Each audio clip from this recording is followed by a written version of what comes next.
ಇವತ್ತು ಮಹಾಭಾರತ ಚರ್ಚಾ ಕಾರ್ಯಕ್ರಮವನ್ನ ರಾಜ್ಯದ ಯಾವುದೇ ಮೂಲೆಯಲ್ಲಿ ಯಾರೇ ಗಮನಿಸ್ತಿದ್ರು ಕೂಡ ನಿಮ್ಮ ಸ್ನೇಹಿತರಿಗೆ ಹಾಗೆ ಬೇರೆ ಊರಿನಲ್ಲಿರ್ತಕ್ಕಂಥ ಅದರಲ್ಲೂ ವಿಶೇಷವಾಗಿ ಬೆಂಗಳೂರಿನಲ್ಲಿ ಇನ್ ಕೇಸ್ ನಿಮ್ಮ ಸಂಬಂಧಿಕರೋ ಅಥವಾ ಆಪ್ತರೋ ಇದ್ರೆ ದಯಮಾಡಿ ಈ ಕಾರ್ಯಕ್ರಮವನ್ನ ನೋಡಿ ಅಂತ ಹೇಳಿ ಯಾಕಂದ್ರೆ ನಾವು ಇವತ್ತು ಒಂದು ಅತ್ಯಂತ ಗಂಭೀರವಾದ ಹಾಗೆ ನಿಮ್ಮ ಮನೆ ಮಂದಿಗೆ ಸಂಬಂಧಪಟ್ಟ ವಿಚಾರವನ್ನ ಚರ್ಚೆ ಮಾಡ್ತಾ ಇದ್ದೀವಿ. ರಾಜಕೀಯ ಆರೋಪ ಪ್ರತ್ಯಾರೋಪಗಳು ಹಗರಣ ಭ್ರಷ್ಟಾಚಾರಗಳು ಇದರಿಂದ ಪ್ರತಿನಿತ್ಯ ಮಾಧ್ಯಮಗಳು ತುಂಬ ತುಳುಕ್ತಾ ಇರುತ್ತೆ ಸುದ್ದಿಗಳು. ಆದರೆ ಇವತ್ತು ಮಾತನಾಡ್ತಾ ಇರೋದು ನಾವು ನಮ್ಮ ಹಾಗೆ ನಿಮ್ಮ ಪ್ರಾಣದ ಸುರಕ್ಷತೆಯ ವಿಚಾರ. ಅಪರಾಧ ಪ್ರಕರಣಗಳು ಹಿಂದಿನ ಸರ್ಕಾರದ ಅವಧಿಯಲ್ಲೂ ನಡೀತಾ ಇತ್ತು, ಇಂದಿನ ಸರ್ಕಾರದ ಅವಧಿಯಲ್ಲೂ ನಡೀತಾ ಇದೆ, ಮುಂದಿನ ಸರ್ಕಾರದ ಅವಧಿಯಲ್ಲೂ ನಡೆಯುತ್ತೆ. ಆದರೆ ಕಡಿವಾಣ ಅಂತ ಹೇಳಿ ಹಾಕಬೇಕಾದ ಜವಾಬ್ದಾರಿ ಹೊತ್ತವರು ಸರಿಯಾದ ಜವಾಬ್ದಾರಿ ನಿರ್ವಹಣೆ ಮಾಡ್ತಿದ್ದಾರಾ ಅನ್ನೋ ಪ್ರಶ್ನೆಯಿಂದ ಕಾಲಾನುಸಾರವಾಗಿ ಮಾಧ್ಯಮಗಳು ಹಾಗೆ ಜನಸಾಮಾನ್ಯರು ಕೇಳದೆ ಹೋದ್ರೆ ಜವಾಬ್ದಾರಿಯನ್ನ ಮರೆಯೋ ಸಾಧ್ಯತೆ ಹೆಚ್ಚಿದೆಯಾ ಅಂತ ಹೇಳಿ ಇವತ್ತು ಬೆಂಗಳೂರಿನಲ್ಲಿ ನಡೆದಂತಹ ಒಂದು ಕೊಲೆ ಪ್ರಕರಣ, ಮಹಾಲಕ್ಷ್ಮಿ 50ಕ್ಕೂ ಅಧಿಕ ತುಂಡುಗಳಾಗಿ ಆಕೆಯ ದೇಹವನ್ನ ತುಂಡಾಗಿ ಕತ್ತರಿಸಿ ಫ್ರಿಡ್ಜ್ನಲ್ಲಿ ತುಂಬಲಾಗಿದೆ. ಇದನ್ನ ನಾವು ಕೇವಲ ಒಂದು ಪ್ರತ್ಯೇಕ ಪ್ರಕರಣ ಅಂತ ಗಮನಿಸ್ಲಿಕ್ಕೆ ಸಾಧ್ಯ ಇದೆಯಾ? ಕೇವಲ ಬೆಂಗಳೂರಿನದ್ದೇ 3-4 ಘಟನೆಯನ್ನ ಕ್ವಿಕ್ ಆಗಿ ಹೇಳ್ಬಿಡ್ತೀನಿ. Ladies washroom, Urvashi theatre, mobile phone, coffee shop, mobile phone, walking ಹೋಗ್ತಿದ್ದ ಮಹಿಳೆ ಮೇಲೆ ಹಿಂದಿಂದ ಬಂದು ಕೀಚಕ ರೇಪ್ ಅಟೆಂಪ್ಟ್, ಪಾರ್ಟಿ ಮುಗಿಸ್ಕೊಂಡು ಮನೆಗೆ ಹೋಗ್ತಾ ಇದ್ದ ಯುವತಿ ಮೇಲೆ ರೇಪ್ ಅಟೆಂಪ್ಟ್.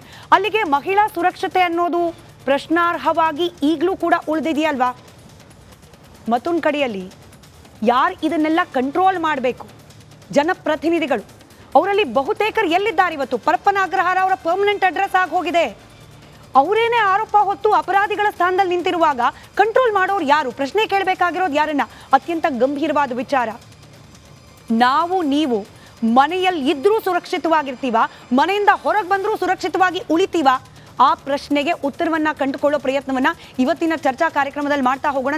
ನಿಮ್ಮ ಪ್ರಾಣದ ಸುರಕ್ಷತೆಯ ಹೊಣೆ ಯಾರದ್ದು? ಕೇವಲ ಪೊಲೀಸ್ ಡಿಪಾರ್ಟ್ಮೆಂಟ್ ಅದ್ದ, ಸರ್ಕಾರವನ್ನ ಎಚ್ಚರಿಸುವ ಜವಾಬ್ದಾರಿ ನಿಮ್ಮ ಮೇಲೆ ಕೂಡ ಇದೆಯಾ ಅಂತ ಹೇಳಿ 4 ಆಯಾಮದಲ್ಲಿ ಚರ್ಚೆಯನ್ನ ಮಾಡ್ತಾ ಹೋಗ್ತೀವಿ. ಮೊದಲ ಆಯಾಮದ ಬ್ರೇಕಿಂಗ್ ಅಪ್ಡೇಟ್ ಮೂಲಕ ಚರ್ಚೆಯನ್ನ ಪ್ರಾರಂಭ ಮಾಡ್ತಾ ಹೋಗೋಣ. ದೆಹಲಿಯಲ್ಲಿ ಶ್ರದ್ಧಾ ಅನ್ನೋ ಹೆಣ್ಣು ಮಗಳ ಮರ್ಡರ್ ಆಗೋಗಿತ್ತು. ಬಹುತೇಕ ಅದೇ ಮಾದರಿಯಲ್ಲಿ ಬೆಂಗಳೂರಿನ ವಯಾಲಿ ಕಾವಲಿನಲ್ಲಿ ಮತ್ತೊಂದು ಮರ್ಡರ್. ಮಹಾಲಕ್ಷ್ಮಿ ಅನ್ನೋ ಹೆಣ್ಣು ಮಗಳು 50ಕ್ಕೂ ಹೆಚ್ಚು ಪೀಸ್ ಮಾಡಿ ಆಕೆಯ ದೇಹವನ್ನ ಫ್ರಿಡ್ಜ್ನಲ್ಲಿ ಇಡಲಾಗಿತ್ತು. ಇಬ್ಬರನ್ನ ಸದ್ಯಕ್ಕೆ ಅರೆಸ್ಟ್ ಮಾಡಿದ್ದಾರೆ. ತನಿಖೆ ಮುಂದುವರೆದಿದೆ. 19 ದಿನ, ಬರೋಬ್ಬರಿ 19 ದಿನದ ಬಳಿಕ ಆಕೆಯ ಕೊಲೆ ಆಗಿದೆ ಅನ್ನೋದು ಗೊತ್ತಾಗಿದೆ.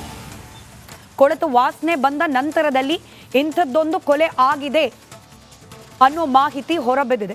ಇದನ್ನ ಮೊದಲನೇದಾಗಿ ಪ್ರತ್ಯೇಕ ಪ್ರಕರಣ ಅಂತ ಹೇಳಿ ಪರಿಗಣಿಸಿ ಚರ್ಚೆ ಮಾಡಿ ನಂತರದಲ್ಲಿ ಇಂಥ ಅಪರಾಧಗಳಲ್ಲಿ ಇನ್ವಾಲ್ವ್ ಆಗುವವರ ಮನಸ್ಥಿತಿ, ಕಾನೂನು ಶಿಕ್ಷೆ ಇದರ ಭಯ ಇಲ್ಲದೆ ಇರಲಿಕ್ಕೆ ಏನು ಕಾರಣವಾಗ್ತಿದೆ ಅಲ್ಲಿವರೆಗೂ ಚರ್ಚೆ ಮಾಡೋಣ.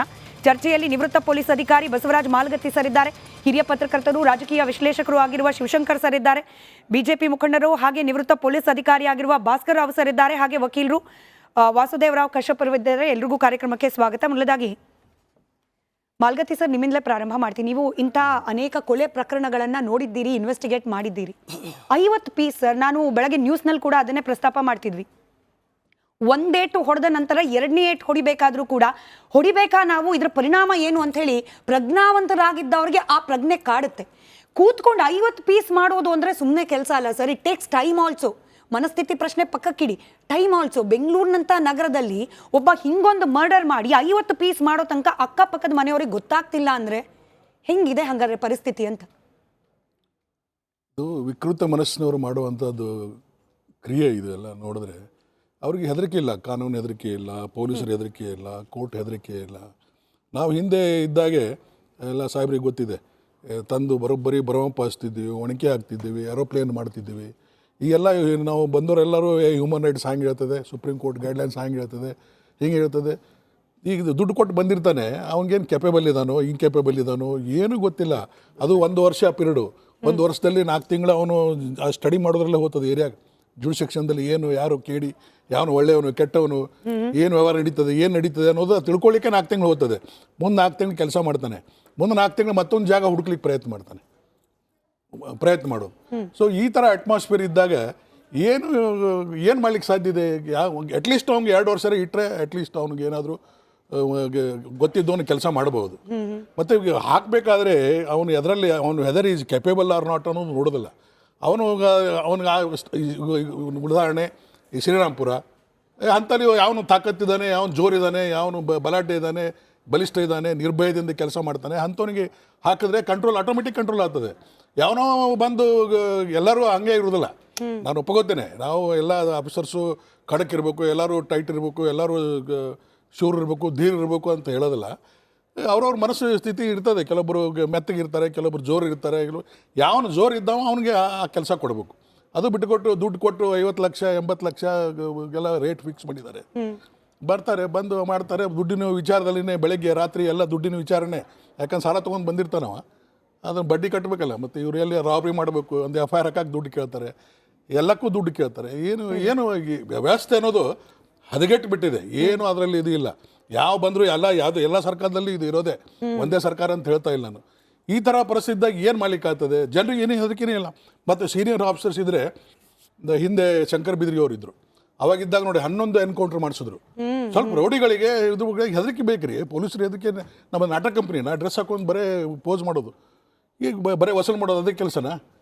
ಈಗ ಹೊಡಿಬೇಕು ಬಡಿಬೇಕು ಆಗದ ಕಾನೂನು ಇರ್ತದೆ. ಅದು ಮತ್ತೆ ಬೇರೆ ಮಾಡೋಲ್ಲಾರ ಮಾಡಬೇಕಲ್ಲ, ಪಬ್ಲಿಕ್ನ ಮಾಡೋದೇನು ಬೇಕಾಗಿಲ್ಲ.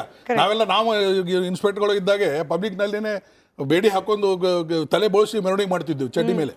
ಅವ ಎಲ್ಲಿ ಹಪ್ತ ವಸೂಲು ಮಾಡ್ತಾನೆ ಆ ಏರಿಯಾದಲ್ಲೇ ಮಾಡ್ತೀವಿ, ಯಾಕೆ ಅವ್ನು ಮರ್ಯಾದೆ ಹೋಗಲಿ ಅಂತ. ಈಗ ಆ ಪರಿಸ್ಥಿತಿ ಇಲ್ಲ. ಹೈಮನ್ ನಡೆಸೋದು ಬಂದಿದೆ, ಓಕೆ, ಎಲ್ಲಿ ಮಾಡೋದಲ್ಲಿ ಮಾಡ್ಬೇಕಲ್ಲ. ಹೆದರಿಕೆ ಇರಬೇಕಲ್ಲ ಪೊಲೀಸರದು. ಏನು ಹೆದರಿಕೆ ಇಲ್ಲ. ವಕೀಲಿಗೆ ಕರ್ಕೊಂಬರ್ತಾರೆ, ಆರಾಮ್ ಕುಂತಿರ್ತಾರೆ, ವಕೀಲರಿಗೂ ಚಾ ಕುಡಿಸ್ತಾರೆ, ಇವರು ಕುಡಿತಾನೆ, ಅವ ಆರಾಮ್ ಜಾಮೀನು ಕೊಟ್ಟು ಹೊರಗೆ ಬರ್ತಾನೆ. ಅಥವಾ 2 ದಿವಸ ಹೊರಗೆ ಇರ್ತಾನೆ, ವಕೀಲ ಕೊಟ್ಟು ಬೇಲ್ ತುಂಬ ಬಂದ್ಬಿಡ್ತಾರೆ. ಈ ಪರಿಸ್ಥಿತಿ ಇರುವಾಗ ಕಂಟ್ರೋಲ್ ಅಂದ್ರೆ ಎಲ್ಲಿ ಆಗ್ಬೇಕು? ಮುಂದೆ ಬರುವಂಥ ಅಧಿಕಾರಿಗಳು ಯಾರು ಎನ್ಕೌಂಟರ್ ಮಾಡಲಿಲ್ಲ. ಸಾಹೇಬ್ರು 1-2 ಮಾಡಿದ್ರು ಅವರಿದ್ದಾಗೆ. ಆ ನಂತರ ಸುನಿಲ್ ಕುಮಾರ್ ಇದ್ದಾಗ ಕಾಲಿಗೆ ಹೊಡೆದ್ರು, ಸಾಹೇಬ್ರು ಒಂದಿಷ್ಟು ಹೊಡೆದ್ರು ಕಾಲಿಗೆ. ಸೊ ಈಗ ಅಟ್ಲೀಸ್ಟ್ ಒಂದು ಭಯ ಇರಬೇಕು. ಯಾರು ನಟೋರಿಯಸ್ ರೋಡಿ ಇರ್ತಾನೆ ಇಲ್ಲ, ಇದ್ದಿದ್ದು ಹೇಳ್ತೀನಿ ಸರ್, ಮಾಡಿ ತಾವು ಕೆಲಸ ಮಾಡಿದ್ದು ಹೇಳ್ತೀನಿ ನಾನು. ಎಲ್ಲಿ ಯಾರು ಭಯ ಹುಟ್ಟಬೇಕಲ್ಲ ಪೊಲೀಸರು. ಏನಾದ್ರು ಬರೇ ಸುಮ್ಮನೆ ಇದನ್ನ ಬರೀ ಕೇಸ್ ಹಾಕದೆ ಚಾ ಕುಡಿಸಿ ಜಂಟ್ಲ್ಮೆನ್. ಈ ಬಂದವನ ಎದುರುಗಡೆ ಇದ್ದವನು ಜಂಟ್ಲ್ಮೆನ್ ಇದ್ರೆ ಇವನು ಡಬಲ್ ಜಂಟ್ಲ್ಮೆನ್ ಆಗಲಿ. ಅವನು ಲೋಫರ್ ಇದ್ರೆ ನಾವು ಲೋಫರ್ ಆಗಿ ವರ್ತನೆ ಮಾಡಬೇಕು. ಅವನು ಬದ್ಮಾಶ್ ಅಂದ್ರೆ ನಾವು ಬದ್ಮಾಶ್ ಆಗಿ ಕೆಲಸ ಮಾಡಬೇಕು. ಕ್ಯಾಪ್ಟನ್ ಅರ್ಜುನ್ ಕೊಂದಿದ್ದು ಯಾರು? ಅವ್ರ ನರೇಟಿವ್ ಎಲ್ಲಿ ತಂದಿಟ್ಟಿದ್ದಾರೆ ಅಂತಂದ್ರೆ ಸಂಪತ್ತನ್ನ ಹಂಚಿಬಿಡೋದು ಅಂತ. ಇದು ಸ್ಟುಡಿಯೋ ಟಿಪ್ಪು ಜಯಂತಿ ಮಾಡಕ್ಕೆ ಅವ್ರಿಗೆ ಖಂಡಿಸಿದ್ರು. Very nice, very nice. ಯಾರು ತಪ್ಪು ಮಾಡಿರೋದಿಲ್ಲಿ? ಓಲೈಕೆ ಹೇಳಿಕೆ ಇದು ಅಂತ ಹೇಳಿ ಯಾಕೆ ಪರಿಗಣಿಸಬಾರದು? I.N.I. ಇದು ವೇದಿಕೆ, ಇದು ಫೋಟೋ ಎಲ್ಲರದು ಒಂದು ಟೈಮ್. ನಿಮ್ಮ ಸಮಯ ಮುಗಿದಿದೆ. ಅವ್ರು ಹೇಳೋಕ್ಕಿಂತ ಮುಂಚೆನೆ ಹೇಗೆ ಪ್ರತಾಪ್ ಸಿಂಹ ಪಾಸ್ ಕೊಟ್ಟಿದಂತ ಆಗ್ಲಿ ಡಿಕ್ಲೇರ್ ಆಗೋಗಿತ್ತು ಅಂತ ನನಗೊಂದು ಡೌಟ್ ಬಂತು. ಸಾಕು ನಿಲ್ಸಿ, ಸಾಕು ನಿಲ್ಸಿ. ಕೆಟ್ಟ ಪದ ಬಳಕೆ ಕಾಂಬಿನೇಷನ್ ಇಟ್ಟಿಲ್ಲ ನಾವಿಲ್ಲಿ.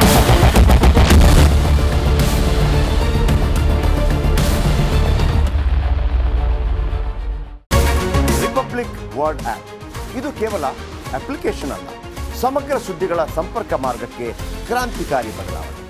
ರಿಪಬ್ಲಿಕ್ ವರ್ಡ್ ಆಪ್ ಕೇವಲ ಸುದ್ದಿ ಅಪ್ಲಿಕೇಶನ್ ಪರಿಚಯಿಸ್ತಾ ಇಲ್ಲ, ಬದಲಾಗಿ ಡಿಜಿಟಲ್ ಸುದ್ದಿ ಬಳಕೆಯ ಹೊಸ ಯುಗಕ್ಕೆ ನಾಂದಿ ಹಾಡ್ತಾ ಇದೆ. ಇದೊಂದು ಬ್ರೇಕಿಂಗ್ ನ್ಯೂಸ್, ಪ್ರಭಾವಶಾಲಿ ಕಾರ್ಯಕ್ರಮಗಳಿಗೆ ಗಟ್ಟಿಯಾದ ನ್ಯೂಸ್. ಇಲ್ಲಿ ಕೇವಲ ತಾಜಾ ಸುದ್ದಿ, ಅದರ ನೇರ ಪ್ರಸಾರ ಮತ್ತು ಚರ್ಚೆಗಳಿಗೆ ಮಾತ್ರ ಅವಕಾಶ. ರಿಪಬ್ಲಿಕ್ ವರ್ಲ್ಡ್ ಆಪ್ ಡೌನ್ಲೋಡ್ ಮಾಡಿಕೊಳ್ಳಿ. ಗೂಗಲ್ ಪ್ಲೇ ಸ್ಟೋರ್ ಮತ್ತು ಆಪಲ್ ಆಪ್ ಸ್ಟೋರ್ನಲ್ಲಿ ಲಭ್ಯವಿದೆ.